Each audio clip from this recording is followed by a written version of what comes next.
We have an OSB floor in the art loft, which is upstairs in the garage, and we're gonna finish it.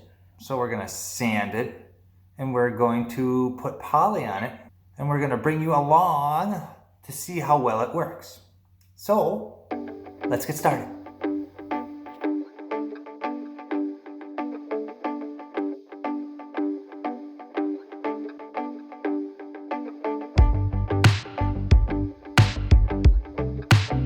Okay, this is where it gets awkward. Finishing an OSB subfloor. That's what we did. We did it. I'm gonna go through the tips. Not tips. I'm gonna go through what we did to finish our OSB subfloor to make it a showroom type floor, make it a pretty floor. When you want to finish OSB subfloor, whatever type of subfloor you might have, you have to sand it. Right the circle, left the circle. There's no getting around it. Sanding's gonna suck up your life. It's gonna be a horrible process, and you're gonna do it and it's gonna be fun. This little pass was about 15-20 seconds of sanding. We gotta sand a little bit more, but I have high hopes for it. High hopes. We got high hopes. Yeah? High hopes. Before you sand, chances are there's things in your room that you want to sand. You have to get rid of as much as you can. If not, stuff's going to get dusty. So remove as much as you can. That would be step one. Another thing we learned about sanding is after you remove as much as you can, do a tester. We did a little test patch. A little 4-foot by 4-foot area of the actual floor just to see if we would like it. Because, well, it's a work subfloor. If we didn't like it, nobody would know. So we did a little tester just to see how things would work out. Over here we did a tester. This is the normal floor. This is the sanded floor. And we just did it by hand and put one coat of poly on it. There you can see the difference between coated and uncoated, sanded and unsanded. So we're gonna see how it turns out. Next thing on your list is get yourself a sander. We weren't sure if we wanted to get a big drum sander to finish hardwood floors or if we needed a swing machine. It looks like a little Zamboni on a stick. But we did get a different type of sander. We got a orbital sander. We're trying this guy out. He is a great big, I guess, floor sander. A thing. It's kind of like a palm sander, orbital sander, but he's heavy as heck. We have some 80 grit sandpaper, and it comes with a little foamy guy in case there's gouging. That should take care of it. We've never tried it out before, so we're gonna try it out now. And there's a kitty! When we first started sanding, it came off really fast. And chances are, we could have got everything done in probably about 2 to 3 hours. With a subfloor, there's black stripes on it because those stripes indicate where you should nail. Always completely fasten each panel before moving to the next one. We didn't like those. No, so we had to take them off. So our sanding took a lot longer. But if you just wanted to get a nice smooth floor and you didn't care about the lines, about 2 to 3 hours, and it would have been good. Yeah. Update! We got a big chunk of the floor done. It's really easy. It's not hard on the back. I noticed that you pull more with your left arm than your right arm, but the sanding on it is going really well. We want to get out those black marks, so we're probably going to hit it again.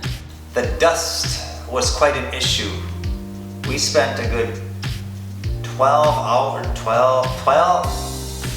and a half hours sanding, and then we spent the next 2 days just cleaning up dust. So dust management, it needs to be on the top of your list, or you're gonna hate your life. Dust. If there's a lot of dust in your room, get some ventilation there, son. I like being alive. It's a good thing to do. Yeah.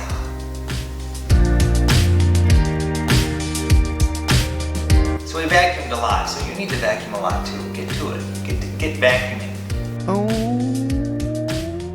Once everything was sanded, we had a couple of holes to patch, so we patched those holes. So right before you're ready to poly, you need to do some patching. And the way I like to do my patching, I'm awkward in front of the camera yet.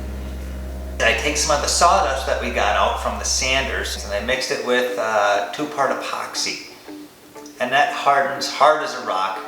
It's a wood color. It's not gonna match really well because you're putting epoxy and sawdust together on a wood floor. But if you're looking for something a bit more natural, you might just have to cut out a chunk of the floor and then add a new chunk of floor. But it really didn't bother us. So we had some patches in the floor that we did with 2-part epoxy, and it worked out really well. Well. If you look right here, this is one of the patches we did.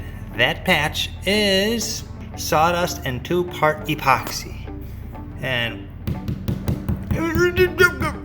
it's hard as a rock. It's probably tougher than the original flooring itself. Does it look good? Kind of looks like a poop. But overall, it's a subfloor. Deal with it. The sanding's all done. So the next step would have been putting down the polyurethane. We wanted a nice glossy floor. It matches the rest of our house. It's kind of our thing. So we put down 3 coats of a floor polyurethane. It's a high gloss polyurethane, comes in a 2.5 gallon bucket. You can get a 1 gallon bucket. I guess you could get a quart. Maybe. You have to put a protectant on the floor or the minute it gets a stain on it, it's not so good. The water beads up if you spill something on it, so it's well worth it. It goes on super fast. You roller that on, that's what you do. It's OSB, it's a subfloor. It's not gonna be perfect. Yeah, get it done. We put 3 coats of polyurethane on. You understand, right? Look, after the poly, you have to let it harden. Poly dries, depending on the temperature, in about 4 hours. It is not completely hardened. The poly can be dry, but it's still soft. You'll scratch it. You don't want to do that because you put a lot of work into it. The last tip I can give you is get ready to work. If you don't know how to work, you hire it out because it's not going to work out well for you. It's just really not, because you're a lazy bum that can't accomplish anything in life. So, there's your list of how to finish an OSB subfloor. We didn't want laminate, we didn't want pergo, we definitely don't want carpet. I mean, we're cat people, we don't want carpet. So I hope you learned a little bit of how to finish your OSB subfloor if you really want to. So I hope you learned a little bit of how to address a subfloor and make it pretty and make it unique and make it your own. So thanks for watching. Hope you learned something. If you didn't, well, fast forward the video and watch the important parts again. Well, I'll see you again next time. Bye.